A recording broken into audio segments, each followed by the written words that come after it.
Hello friends, কেমন আছো সবাই? আজ তোমাদের সামনে তুলে ধরবো নারায়ণপুরের বুকে এক স্পেশাল চায়ের দোকানের কথা, রাহুল দাস স্পেশাল চা। তাই আমি বাইক নিয়ে বেরিয়ে পড়েছিলাম সেই নারায়ণপুরের স্পেশাল চায়ের দোকানের উদ্দেশ্যে। ভাষা ব্রিজের উপর দিয়ে পেরিয়ে এক হাতে বাইক আর ক্যামেরা নিয়ে এগিয়ে গেলাম সেই রাহুল দাস দোকানের উদ্দেশ্যে।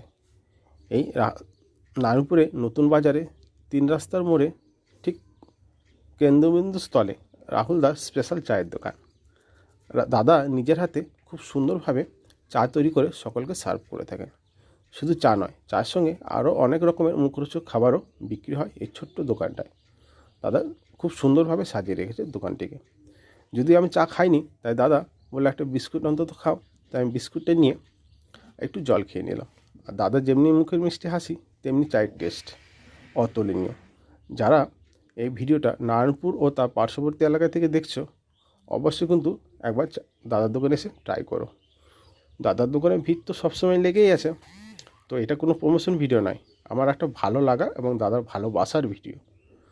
যদি এই ভিডিওটা ভালো লেগে থাকে বা দাদার পাশে থাকার ইচ্ছা হয়, অবশ্যই একবার ট্রাই করো চা। টাটা।